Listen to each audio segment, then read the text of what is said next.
ഞാൻ ന്യൂസിലാൻഡിൽ നിന്ന് വന്നൊരു സഖാഫി, എന്റെ കൂടെ പഠിച്ചിരുന്ന ഒരു സഖാഫി അടുത്ത് മർക്കസിന്റെ ഒരു പരിപാടിയിൽ അവിടെ വന്നു. അദ്ദേഹം എന്നോട് പറഞ്ഞു, ഞാൻ ന്യൂസിലാൻഡിലാ. ഞാൻ അദ്ദേഹത്തോട് ചോദിച്ചു, ന്യൂസിലാൻഡിലെ സാഹചര്യം എന്തൊക്കെയാ? അപ്പൊ അദ്ദേഹം പറഞ്ഞു, ദീനി ദഅവത്ത് നടത്താൻ ഏറ്റവും നല്ല സ്ഥലമാണ്. അവിടെ ഏത് രൂപത്തിലും പൊതുപരിപാടി നടത്താൻ, പ്രസംഗിക്കാൻ, ബാക്കിയുള്ള കാര്യത്തിന് എല്ലാ മതവിഭാഗങ്ങൾക്കും 100% സ്വാതന്ത്ര്യം ന്യൂസിലാൻഡിലുണ്ട്. പുറമെ നിന്ന് വരുന്ന ആളുകൾക്ക് അവിടെ നല്ല സ്വീകാര്യത ലഭിക്കുന്നുണ്ട്. 3 കൊല്ലം കഴിഞ്ഞാൽ അവിടെ അവർക്ക് പൗരത്വം ലഭിക്കുന്നുണ്ട്. എന്റെ മക്കൾക്ക് പൗരത്വം കിട്ടി. എനിക്ക് എന്റെ വിസയുടെ കാലാവധി കഴിയാൻ കാത്തിരിക്കുകയാണ്. അത് കഴിഞ്ഞാൽ ഞാൻ ന്യൂസിലാൻഡുകാരനായി മാറുകയാണ് എന്ന് പറഞ്ഞുകൊണ്ട് ആ ചെറുപ്പക്കാരൻ മർക്കസിന്റെ ക്യാമ്പസിൽ വെച്ചുകൊണ്ട് ഏകദേശം ഒരു 10-20 ദിവസം മുമ്പേ സംസാരിക്കുന്നത്. ന്യൂസിലാൻഡില്, ആഫ്രിക്കൻ രാജ്യങ്ങളിൽ, അമേരിക്കയിൽ ചെന്ന് നോക്കിയാൽ അവിടെയൊക്കെ ഇന്ന് മുതഅല്ലിമീങ്ങളെ, മുഅല്ലിമീങ്ങളെ, സമൂഹത്തിന് നേതൃത്വം നൽകുന്ന പുതിയ തെളിച്ചമുള്ള പണ്ഡിതന്മാർ അവരെ കാണുന്നുവെങ്കിൽ കാന്തപുരം ഉസ്താദ് ഉണ്ടാക്കി കൊടുത്ത മാറ്റമാണത്. എന്റെ സഹോദരന്മാരറിയണം, ആരാന്റെ വിറക് വെട്ടിയും വെള്ളംകോരിയുമായി മാറുന്നിടത്താണ് ഈ മക്കളെ കൊണ്ടുപോയി ആദ്യം ഭക്ഷണം കൊടുത്തു, പിന്നെ അവർക്ക് കിതാബ് ഓതി കൊടുത്തു, പിന്നെ അവർക്ക് വെളിച്ചം പകർന്നു കൊടുത്തു, അവർക്ക് പഠിക്കാനുള്ള അവസരവും സാഹചര്യവും ഉണ്ടാക്കി കൊടുത്തു. ഒരിക്കല് എന്റെ വള്ളിയാട് എന്ന് പറയുന്ന പ്രദേശത്ത് മദ്യത്തിനെതിരെയുള്ള ഒരു വലിയ സമരം നാട്ടുകാരെല്ലാരും കൂടെ നടത്തി. ആ സമരം ഇങ്ങനെ നടത്തിയപ്പോൾ ഞങ്ങള് മർക്കസുമായി ബന്ധപ്പെട്ട ഒരു ചെറുപ്പക്കാരനെ പ്രസംഗിക്കാൻ കൊണ്ടുപോയി. നാസറുദ്ദീൻ കോട്ടയം എന്നാണ് അദ്ദേഹത്തിന്റെ പേര്. അന്ന് സഖാഫിയൊന്നും ആയിട്ടില്ല, ഒരു ചെറുപ്പക്കാരനാണ്. ഒരു പള്ളിയിൽ അച്ഛനുണ്ട്, അതുപോലെ വേറൊരു മഠത്തിലെ സന്യാസിയുണ്ട്, കൂടെ ഈ മുതഅല്ലിമും ഉണ്ട്. ഈ മുതഅല്ലിമ ഒന്നും സന്യാസി ആദ്യം പ്രസംഗിച്ചു, അച്ഛന് കുറെ കാര്യങ്ങളൊക്കെ പറഞ്ഞ് അദ്ദേഹവും പ്രസംഗിച്ചു. അത് കഴിഞ്ഞ് ചെറുപ്പക്കാരൻ പ്രസംഗിച്ചപ്പോ ഞങ്ങളുടെ നാട്ടുകാരിങ്ങനെ അതിങ്ങനെ കിടന്ന് ഇളക്കി മറിയായിരുന്നു. ഈ പ്രസംഗം അങ്ങോട്ട് കഴിഞ്ഞു. ഞാൻ എന്റെ വീട്ടിലേക്ക് നടന്നു പോവുക, ചെറിയ മുതഅല്ലിമാണ് ഞാൻ. നടന്നു പോകുന്ന സമയം എന്നെ വിളിക്കുകയാണ് ജോൺ എന്ന് പറയുന്ന ജോൺ സാറ്. അടുത്തുള്ള സ്കൂളിൽ എന്നെ പണ്ട് പഠിപ്പിച്ചിട്ടുണ്ട്. ആ പഠിപ്പിച്ചിരിക്കുന്ന ക്രിസ്ത്യാനിയായ മനുഷ്യനെ വിളിച്ചിട്ട് പറഞ്ഞു, എടോ താൻ പോയിട്ട് ആ AP-യുടെ കോളേജിൽ പോയി ചേരണം. മർക്കസു സഖാഫത്തി സുന്നിയയിലേക്ക് ഒരു പാവപ്പെട്ട മുതഅല്ലിമിന് വഴി കാണിച്ചു കൊടുക്കുന്നത് അന്യ സമുദായത്തിൽപ്പെട്ട ഒരു മനുഷ്യനാ. അദ്ദേഹം പറഞ്ഞു, നീ പോയിട്ട് AP-യുടെ കോളേജിൽ പോയി ചേരണം. ഞാൻ ചോദിച്ചു, എന്താ സാറേ, നീ കേട്ടില്ലടോ ഇന്ന് അങ്ങാടിയിലെ പ്രസംഗം? എന്തോ ഒരു പ്രസംഗമായിരുന്നു. ഇങ്ങനെയൊക്കെ പ്രസംഗിക്കാൻ, ഈ പിള്ളേരെ പഠിപ്പിക്കാൻ ആ AP മുസ്ലിയാർക്കല്ലാതെ വേറെ ഒരാൾക്ക് കഴിയില്ല.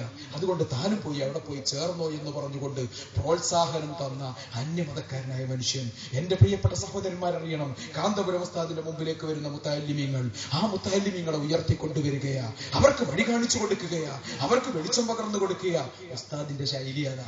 അങ്ങോട്ട് വരുമ്പോ ഇക്കൊല്ലം അവിടുന്ന് ബിരുദം വാങ്ങി 900-ന് മേലെ കുട്ടികൾ ഇറങ്ങിയ.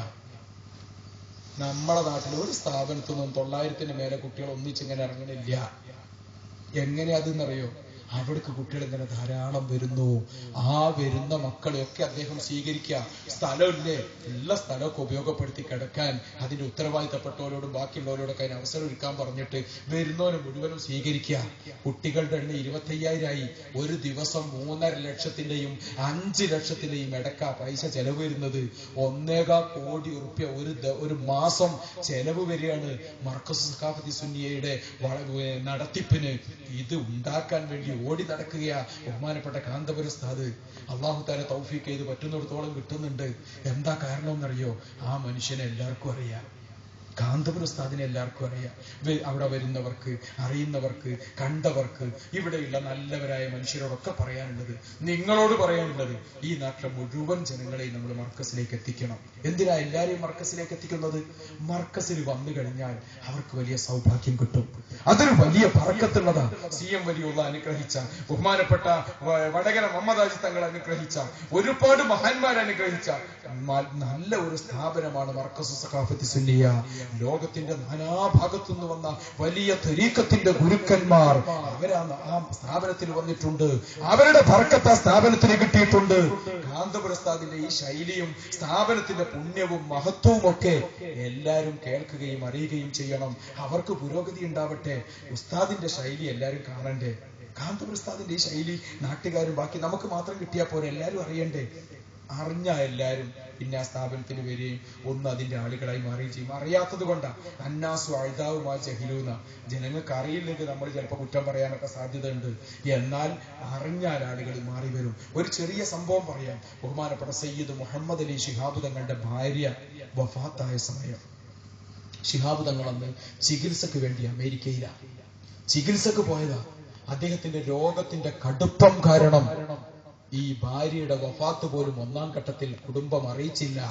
മുസ്ലിം ലീഗിന്റെ നേതാക്കന്മാർ അദ്ദേഹത്തോട് പറയണ്ട എന്ന് തീരുമാനിച്ചു. ബഹുമാനപ്പെട്ട ശിഹാബ് തങ്ങള് അവിടെ ചികിത്സയിൽ കഴിയുന്ന സമയം മർക്കസു സഖാഫത്തി സുന്നിയയിൽ വിവരമെത്തുന്നു. കാന്തപുരം ഉസ്താദ് വിവരമറിയുന്നു. പാണക്കാട് സയ്യിദ് മുഹമ്മദ് അലി ശിഹാബ് തങ്ങളുടെ ഭാര്യ മരിച്ചിട്ടുണ്ട്.